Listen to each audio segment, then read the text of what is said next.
What's up everyone, it is Brad here and welcome to another episode of AskBrick, my Q&A show here on YouTube and all my social media platforms where you ask me LEGO related questions and I answer them up here on video. We've got a ton of really great questions for today's episode, so let's jump right into it. The first question comes from Lego Loca on a video I made of the Citizen Brick Gummies. AskBrick, $25 seems like highway robbery. What do you even do with them? So I've made videos about the Lego Gummies in the past. I've made a lot of videos about them actually, and Citizen Brick used to sell them individually for like $3 a gummy, but more recently they've actually started bundling them in this like Haribo inspired packaging, and they're selling them for $25, which kind of makes sense because when they're $3 each, now you get a dozen of them in the set. It's obviously going to be 3 times whatever that however many you get is. But yeah, $25 is insane. I'm going to be totally honest with you. I bought it because, well, I've made a lot of videos on it and I've made some money off those videos, so I was able to afford it. However, I don't know why you'd buy it. Other than the fact that they look cool and you can put them on display and they're like, I've made videos on them, I think they're kind of funny. There's no purpose for these gummy bears. They're not like super Lego compatible. They're like gummy bears that look like Lego inspired figures. Like they don't have studs or anything on them even. Like they're just like a fun little piece. And at first I thought $25 was absolutely insane for them too, because I'm like, why would I pay $25 for a bag of knockoff candy? But then yeah, when I realized that they're $3 each and you're getting a lot more than that in, you know, you're getting like at least 10 or so in the package, it's like, oh yeah, that does make sense. So like, I guess it is kind of highway robbery. Like you're paying 25 USD for like, for what really? Other than they look kind of cool. But as I said, I bought it because of the video I made and I'm like, well, if I'm gonna make videos on this product, I probably should pick it up and add it to my Lego collection, and it's been a lot of fun. I'm glad I did it, but yeah, like, you're right. There's not really a purpose for them. They're just, other than they look kind of cool. Lasha Ober 1 asks, AskBrick, how long does it take to do the minifigure factory? So this is the minifigure factory at Lego stores where you get to design and create your own custom Lego minifigure. And I have a lot of fun doing these. I do these in every place, every Lego store that has one of these minifigure factories, I will do it. But how long it takes really just depends on you. So like if you're a fast designer, you could whip up a minifigure in just a few minutes. However, I've spent like an hour at the computer before carefully designing the figure, making sure it was absolutely perfect, adding the different elements, and then choosing the pieces afterwards. Like, it really is up to you. You know, often at the Lego store, there's not really a line or anything, so you can pretty much just go up, buy it, and start right away. So it's totally, it'll take however long you want it to take. Do you want to take 2 minutes to do it and quickly finish it up and move on? Or do you want to stand there for an hour and make your figure like totally perfect? Like, it really is up to you. If you're on a time crunch, I would check online first to see if that store, or give them a call and see if that store requires reservations. I know in Edmonton once they did require a reservation. I had to come back an hour or so later. But yeah, once you actually start the process, it can be very fast or very slow depending on how you want to do it. And then like the figure itself probably takes like 10 or 15 minutes to print. I don't even think it's that long. Like it prints pretty fast and then they have to flip it over, print it again, and cure it for a few minutes.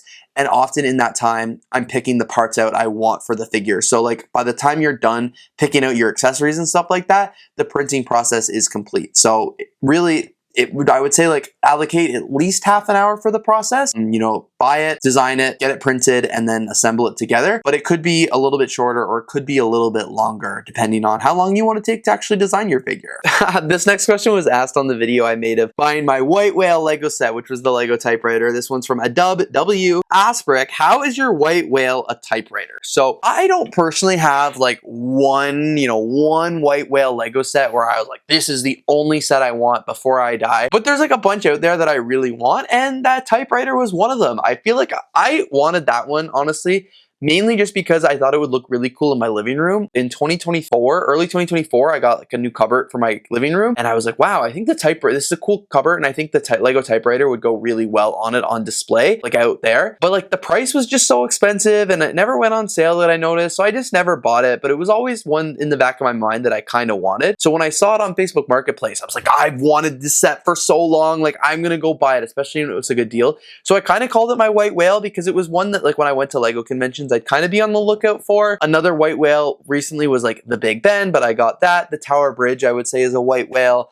The old Lego City crane from like 2009 or 2007 or something like that was a White Whale until I also recently picked that up. White Whales, to me, are just sets that I'm on the lookout for that I want. There's lots of sets out there that I'd love to pick up someday, but I'm not going to get like super excited if I saw it used or something like that. But then there are other sets that I really want, and I would pay more of a premium for to get. And yeah, those are some of them. So I guess like the typewriter was not the end all be all set that I had to have before I die, but it was a set I wanted and was very excited when I found it on Facebook Marketplace. So I guess that's kind of my thought process behind White Whale Lego sets. This one was also asked in one of my comments on the video I made of the upscaled Lego Space Baby gift with purchase, where I talked about how there was an Easter egg in that set. Brooke Thomas said, AskBrick, why did they not include the gold Space Baby as a Easter egg? And that's a great question, because in that set they included the teal bricks, which alluded to the fact that the next space minifigure might be teal. However, the same day they released the teal figure, they released the gold one. And they never included any hints or anything like that in the set that we were getting a gold one. And honestly, the only thing I could think of for that, they just maybe didn't know they were going to include a gold space minifigure in that set. Like maybe when they made the gift with purchase or planned it out, they just like didn't think they would include it. Maybe the part was so expensive, like to get it in the pearl gold, they just didn't go ahead and include it either. Or like maybe, yeah, they maybe just thought it was coming at different times. But like I think the teal one was kind of chosen by fans in a vote previously, so they maybe just had more advance notice that that one was coming out. Or maybe they're just like, why tease two? Or maybe they just thought fans wouldn't get it if they teased both of them and not just one. Because when all the other colors were spread of the space minifigures and then they added this new teal one that was different, people were like, wait a second, is this an Easter egg? But if they would have included gold there as well, maybe people would not have assumed we were getting a gold one, so they just would have noticed the Easter egg. Or maybe it was just completely coincidental and Lego didn't actually mean to make it an Easter egg, it just so happened to be that way.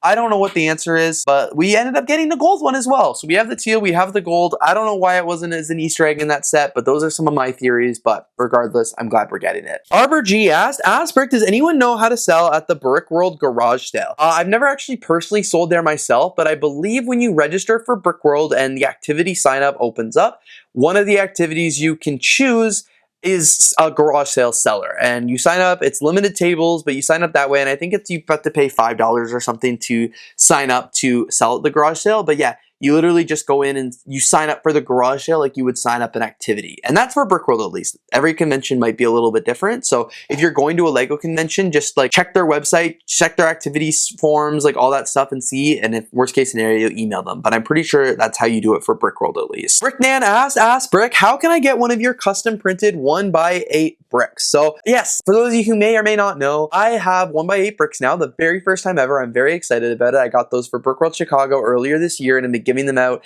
at Lego conventions that I go to throughout the year. So how you can get one of these bricks from me is come up to me at a Lego convention. If I don't automatically offer you a brick, it's because I forget they're in my pocket or something, or my bag or something like that, but literally just ask for it. I got all of these printed so I could give them out to my friends and like viewers of the channel and stuff like that. So if you're a viewer of the channel, if you're watching this video, if you watch any of my videos and you see me at a Lego convention, ask me for the bricks. I try and will remember to bring them to when I go to other non-Lego conventions, like events and stuff like that, like in Lego stores, just in case a viewer runs into me there, I can give them a brick. But like, yeah, if you see me out in public at a Lego convention especially, ask for a brick. I'm more than happy to give them out to you. And unfortunately, if you're not at a Lego convention, there's not really an easy way that you can get them.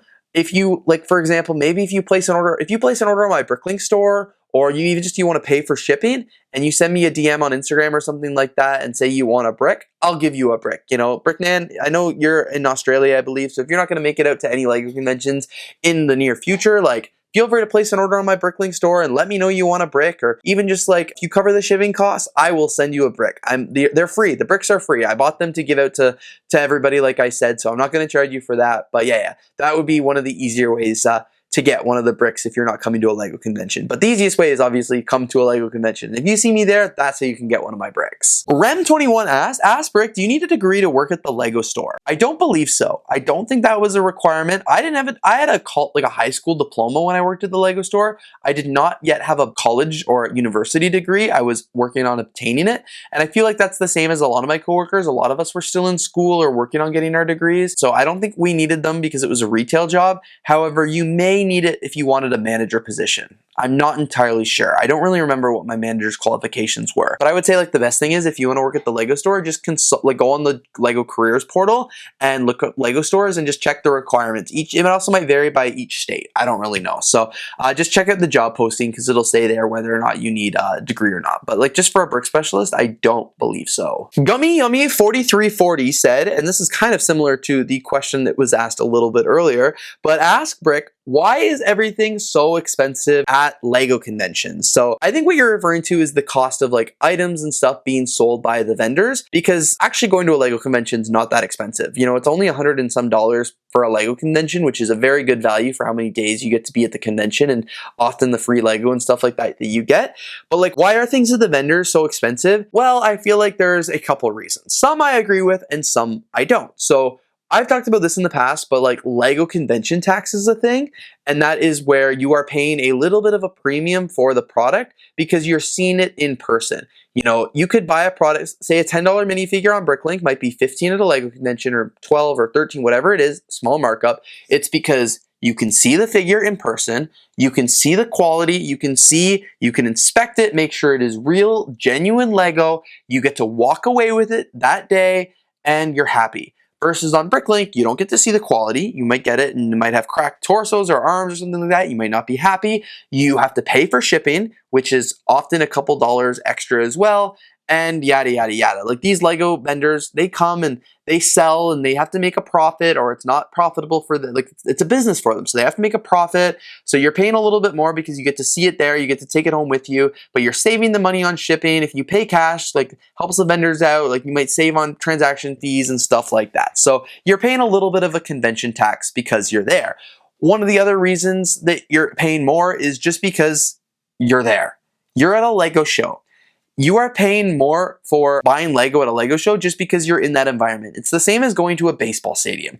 Bottle of water at the dollar store is $2. A bottle of water at the stadium is $6. It's supply and demand. You're going to pay a little bit of a premium for buying LEGO because you're buying it in person at a LEGO convention. They can charge a little bit more than they could just charge at like a flea market, because like people aren't going to a flea market because they love LEGO. You know, they're going for other things, whatever. People are going to a LEGO convention because they love LEGO, and they're probably willing to spend a little bit more than the average consumer. Part of that, like another side of that coin, is I do sometimes feel like that vendors might take advantage of that a little bit more. I don't mind paying a little bit of a premium to buy something that I could get in person and see the quality of and stuff like that right there. Like I don't mind paying a couple extra bucks than I could on Bricklink, because again, I don't have to worry about the hassle of getting it shipped and stuff like that. But it does bother me when I see vendors at LEGO conventions selling LEGO sets for way more money, or LEGO figures for way more money than you could buy them online for. Or like, even if you like, I hate, this is my pet peeve, is when I see vendors upcharging sets that are currently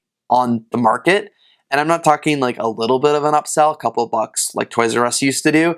I'm talking like one time I saw a keychain that you could buy for like $5.99 at the LEGO store. I think it was $15 at the LEGO convention. Like that's almost a 3 times markup, and I don't think that's fair. I think that's a little scummy. And there are certain vendors, in my opinion, that are scummier than others and will take advantage of the public not knowing the pricing. But like, as I said, I don't mind paying a little premium when I get to get it right there and walk home with it that day.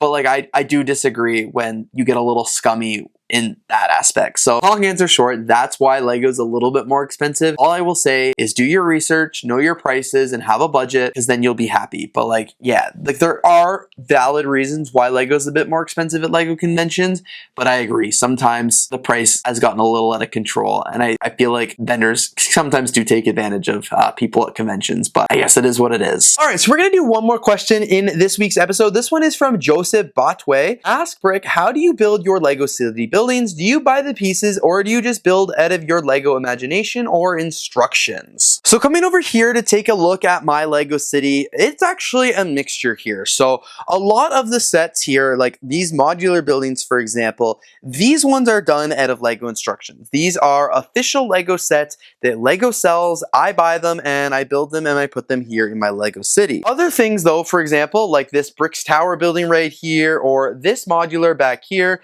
these are custom. These are built by me, and they have no instructions or anything like that.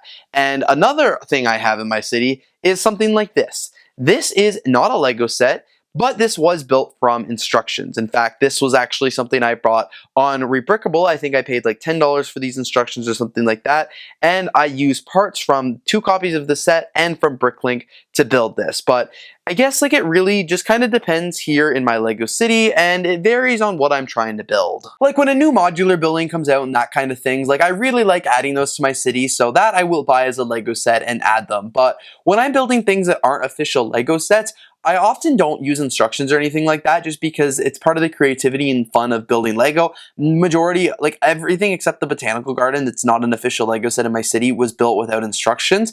I will just like use pieces I have or have a little idea or inspiration. I'll look on Google a lot for like images. Sometimes I'll look at other people's Lego builds for inspiration. Other times I will completely just like see a building on the street and be like, I want to rebuild that or something like that. And I'll build it without instructions. As I said, I'll look for inspiration. I'll look for pictures. Sometimes I'll watch like YouTube how-tos if there's certain things I want to add that I just can't really figure out how to do myself out of Lego. But I've never other than that botanical garden, I've never bought instructions for a Lego set. So yeah, for the most part, I just like buy the pieces either from Bricklink or the Pick-a-Brick wall or from like bulk Lego lots or like those kind of things, and then just start building and see what I can come up with. And then like every once in a while, like for the botanical, I'll like buy instructions for it and build something that somebody else has made. But like I don't design on Studio first. Like I build for fun. I'm not building crazy mocks. I'm not building to sell. Like I'm not designing things on Studio first to try and recreate them and get the instructions and buy the pieces at a Lego. Like I just build for the enjoyment of the bricks. So I would say like, yeah, for the most part, I just build my buildings for fun and from inspiration, and I see what I can come up with. Because it's Lego, it's meant to be fun. Anyway, you guys, thank you so much for watching today's video. I really did hope you enjoyed. I had lots of fun answering all of your questions here, and it looks like I still have a ton of questions here in the backlog, so I'll have to speed up these episodes and get filming more of them because it's been a couple weeks since the last one as well. But anyway, you guys, thank you so much for watching today's video. Of course, if you did enjoy it, please don't forget to leave a like, comment, and of course subscribe, and I will see you all here in the next episode.